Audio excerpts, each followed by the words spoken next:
What's up guys, it's Bro44 here. We're back at it. It's a new day. It's been a while since I did a video like this, but I kind of wanted to do this.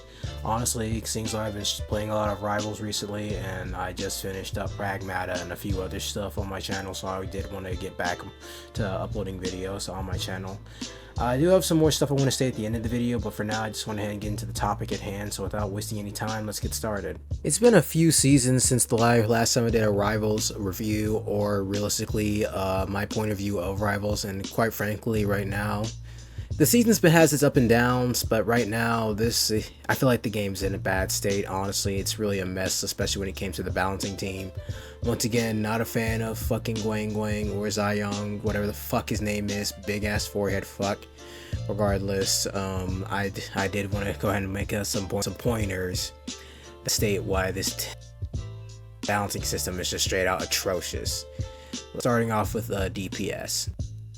Now, DPS is the most pampered class in this game. If they complain about it, the next season they'll do something about it. The biggest thing with Rivals is that they listen to their fans, but there's a difference between taking fans' advice and then just letting the fans decide everything for you. And that's what I feel like this game has come to. Like, Magic mains can just play as recklessly as they want to. Magic mains are already tough enough to chew up on their own, and then when they pop their ult, it's like you're gonna die instantaneously. Magic, even without her ult, is like is a 1v3. She can just 2-hit almost anyone, and then like just up slash and just end you. And with her ult, it feels like she just wipes the entire team. She can just wipe an entire team, it feels like, even though she's just gonna go straight for healers who have no way to defend themselves. Because keep in mind, DPS would rather just pop their ult and waste everything and unleash it all than die just to kill one healer. Then they literally would rather just waste everything instead of just dying to one healer, which they take personally. Yeah, speaking of divers, next we're going to Black Panther. This movement demon is the epiphany of just literally, they said, hey, you know, we complained hard enough, Black Panther mains don't have enough to work with, so let's just give them the same ability we snatched from them that made him a problem in the first place, and then just give it right back to him, because just to appease them, and it pisses me off about that. Literally, he can speed blitz you in less than a second. People said Daredevil was terrible. Oh no, this is way worse. I mean, there's nothing you can do. Like, he's hard enough to hit as a DPS character, like, unless you're a Thing or someone who has enough health who can stop him cold. And even then, there's very few characters who can do that on such a level. Let me show you something real quick. So here I am, just trying to flank from behind, right? Just playing healer, just doing what I can. All of a sudden, there he is. In the span of 3 frames, I just got murdered. Just 1, 2, 3. Like, you couldn't even see him coming. That's how stupid that is. There's no reason he should be able to do that, and like, you have no reason. I had no time to react, and there's not much else I could do. Now fast forward later. Now I want you to watch this right here. Right here. Look at this 1 frame. In less than 2 frames, he went from the front line to the back line in an instant, just to target the healers. And don't forget what I said about DPS would rather waste an entire ult just to kill 1 healer just so they don't die to it, because they take that shit personally. What? Roll the clip. I didn't even die to Panther in this clip, but like, you saw me trying to focus and catch him. I mean, like, what are you supposed to do? Like, you're going all over the place and you still can't catch him. And then watch this. Like, you don't see him coming, even through all the chaos. Now, and this is what makes this crazy. Now I want you to see that arrow right there. See that arrow right there way back? That's him trying to corner peek, and he's not good at it. And I know he's there because I see him there. So watch what happens after the fact. He runs in, gets chewed up, and then helicopters away. Like, he just flies like a helicopter. In what world does just a man with no wings or a person who should be able to fly just be able to do that shit? Not even that we're trying to apply real world physics, but like, goddamn, it's just he has all this unnecessary bullshit he needs just to fucking chew up anyone in his way, and it's stupid. Then instead of giving a repercussion for pushing recklessly, he has a get out of jail free card because he can just dash away, and that, I don't know why that exists, but it shouldn't. And now you just see me back here. I'm playing the backlines. I just push him away.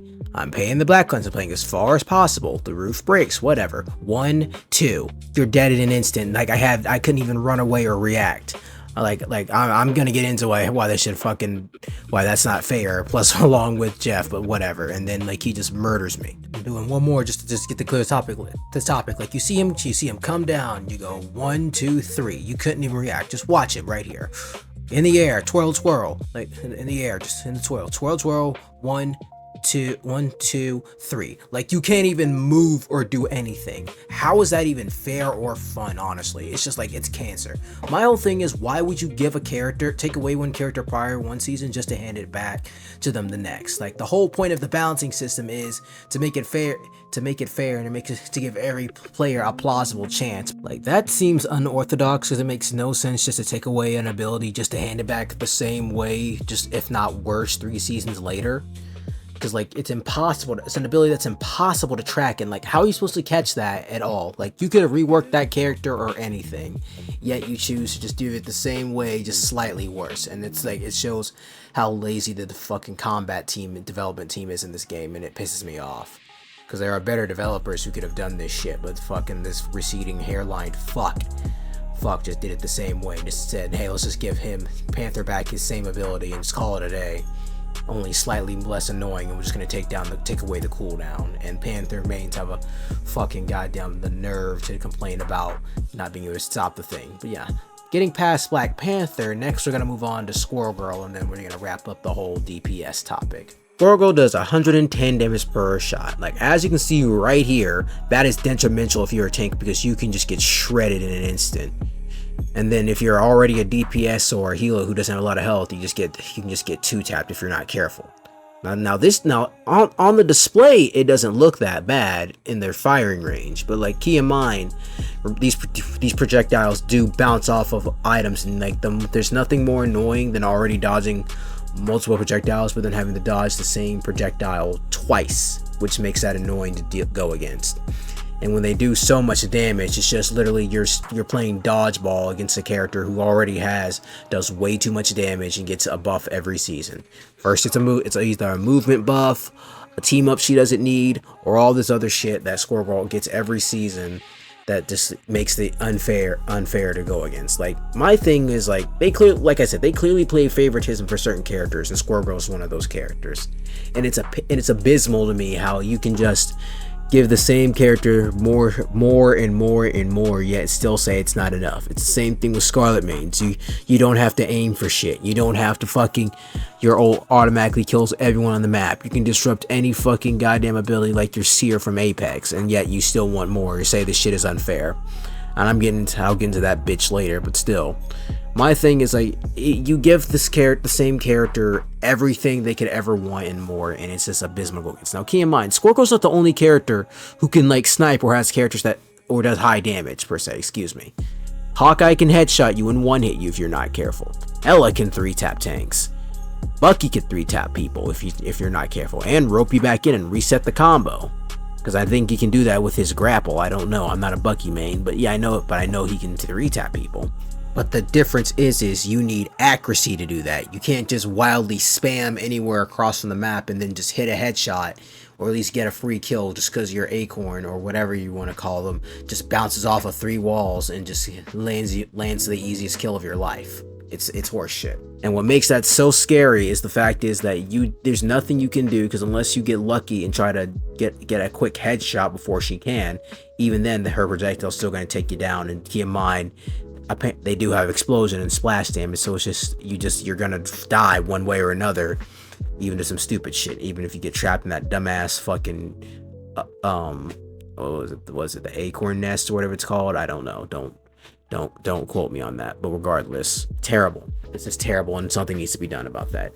My thing is that you could just reduce the damage and at least increase the number times the acorns could just bounce, or hey, at least give her less health. But my thing is, why give her all this stuff every season and you're just gonna give her more? Because Like they give every character who already has enough gets more, and then the characters who don't have enough just get nerfed every which way, and then or they just get ignored until someone complains about it. Honestly, it just comes down to if a DPS is slightly unsatisfied because he died to this one character one time, or he struggles against this character, they're gonna call for that to get changed, and then of course 9 times out of 10 a certain part of the audience will get their way with that. Like, that shouldn't determine how the game is being dictated and what is balanced. Like, people don't understand that just because a character is hard to go against doesn't mean it's unfair, but at the same time you still need to have a realistic boundary when fighting these characters, or when in every category, and I'll go next to that on healers. What pisses me off most about the support class is the rate of healing and how unbalanced it is. Characters like Rocket, Jeff, Loki, Mantis, and Adam Warlock. Well, Loki's healing isn't bad, but Adam Warlock and characters who have limited healing can only do so much. Now keep in mind, I've mained Jeff and Rocket for since season 1, and literally it's epiphany of, even if you spent the whole game healing, you're never gonna come close to anyone else, to like characters like Cloak and Dagger or Luna Snow, because their healing is just so much higher. Now keep in mind, they nerfed Jeff into the ground, and personally they need to bring back season 1 or season 0 Jeff, because I am tired of getting chased down by Magic, Black Panther, Iron Fist, and so many other characters to really get away from this nonsense, and I can't even heal myself fast enough. But the characters like them can, because they still have their escape. But even then, even without the escapes and movement, they still have a higher rate of healing. Adam Warlock has no way to heal people passively. He just has to wait to press R1. I mean, you could just make it to where he could just shoots an ally, he heals someone. If he shoots an enemy, he harms someone. I mean, you could do that. It's the same way every other healer works. And then with characters like Rocket and Loki, your healing is so slow that you have to constantly reload. And then even if you pour everything into healing, you still never come close. The rate of healing is unbalanced, and then literally when you try to heal yourself or keep yourself alive, because they zapped all of that away, there's nothing you can do.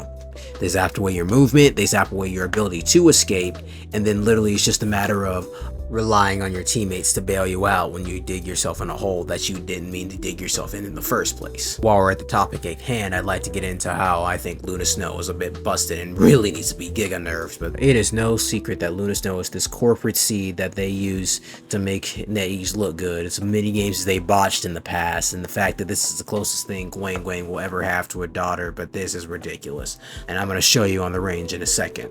Now, her most recent update allows her to basically DPS. I'll just say hypothetically this is just a DPS with your standard 250, 280 health.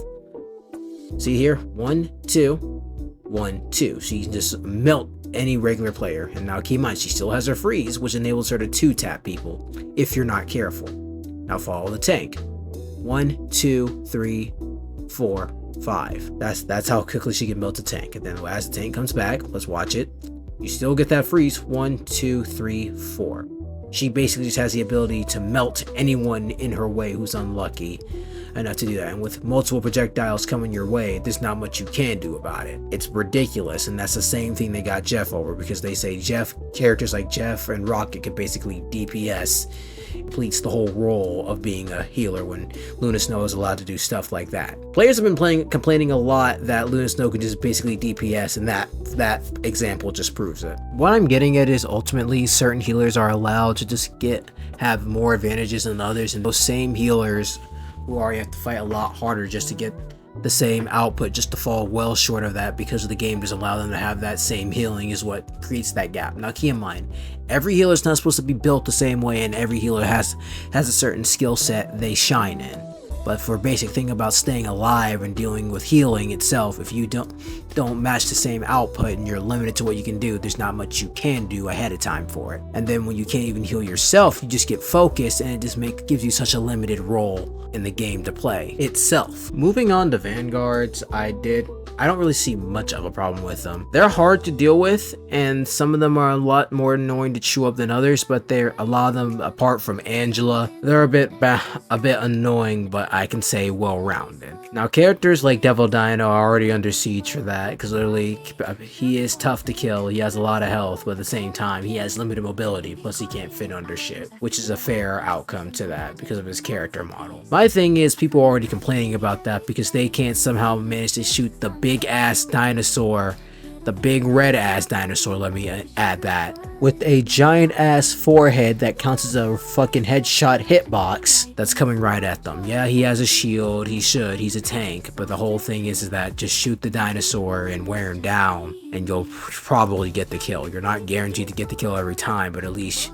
if you stack up damage, you'll just be able to finish that off. My thing is with tanks, like, I feel like they nerf the same characters in a circle. They nerf Doctor Strange in a circle, they nerf Emma Frost in a circle, they nerf Magneto in a circle, they nerf the Thing in the circle. It's just literally, you nerf the same characters into a circle over and over again, and I said that before.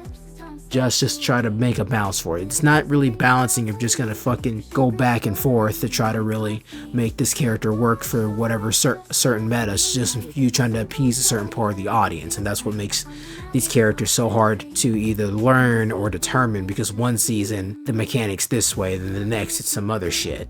And personally, I think, once again, it's poor management and poor developing to literally just do the same thing over and over again just to try to make one character work for a certain side of the audience. Like, for us, mainly, once again, DPSs, because DPS just hate anything they can't kill in a second. I promise this isn't a video that's just saying me complaining about the game but still continuing to play it. I'm just honestly despise the way it's developed recently and where the state of the game is right now. Personally, I feel like it still can improve, because this game still has a lot of ups and downs and has so many strong points of what makes it such a fun game to play. The Dracula event was fun, and the Avengers event, even though I didn't play it, was fun because it's iconic to that. And the thing is that they know their audience and they know how to make a good game mode. As many games as NetEase has botched in the past, they know how to make a good game mode that's entertaining and fun for the audience. I just don't like the head developers for Marvel Rivals and the current team in charge of how this game is moving forward. We did the whole Outlands DLC, or skin pack, excuse me, just to give one skin to Hela, which is just fan service, and then just give Luna Snow another skin for the fuck of it, I guess. And then fast forward to now just having to deal with all this shit again with updates. And then the thing is, right, people call this game an Overwatch copy when it's so much more than that, because they do this so much better than that. I don't know much about Overwatch other than the fact that their community is so toxic, and it's to the point where it's just a slightly more animated version of the Siege community. But regardless, this game's fun to play at times, but at the same time, when it's just poorly balanced, and it just needs to really change how they decide what gets balanced and what gets buffs, nerfed, and how each hero can be balanced, and what heroes would need a rework, because right now it's in a bad state. I will say this though, make that bitch Scarlet Witch, Cloak and Dagger have to actually start aiming for shit, because there's no reason all their abilities can do all that and they don't have to aim for shit. That just makes it too easy, to the point where it's effortless just to play that character at all. If I'm gonna leave off, when are they gonna do a Stan Lee event? They need to do something for that man. I mean, they missed the fucking Avengers Endgame fucking anniversary, but hey, give Stan Lee something. It wouldn't be possible for all this shit. I'm waiting for a Stan Lee event, to be honest, because I want to see what creative shit they do for the legend who made all this shit. That's just me. Before I close out, I do want to mention that I am making more things for my community. Like, I have been still in the works of finishing up my Discord server and making more stickers and merch for my community, because I do want to try to end up doing this full time. I really enjoy making these projects, and it helps fuel these projects is not only you liking and subscribing, but leaving a comment. I enjoy making this kind of content for fun, but my goal is to really do this full time. And then you don't have to subscribe, but even liking and leaving a comment helps you get in their algorithm to get reach more people out there, to really put my channel out there, you know. I stream often on my Twitch, and I do post often on my Twitter, even though recently all I've been posting are just me being live whenever I play a new game. it really helps for you guys to really at least leave a like or a comment on the video, at least to help me boost my channel. I really love doing projects like this. I hope to create more. Like my first goal is to be able to become affiliated and then probably hire an editor, so that way I get a more frequent upload schedule, because it's difficult to balance life, and then with all this you can't really, it makes it difficult. These projects do take time, months at a time, and I do want to have a more upload schedule so I can really bring more to my viewers instead of just uploading whenever I have the time at a random rate. If you enjoyed the video, thanks for stopping by. I plan to upload more soon. I might come back and finish Clover Picks. I did never finish that game. I am going to try start uploading a few more third-party games. But yeah, if you enjoyed the video, thanks for stopping by. I'm going to head out. Peace out, y'all.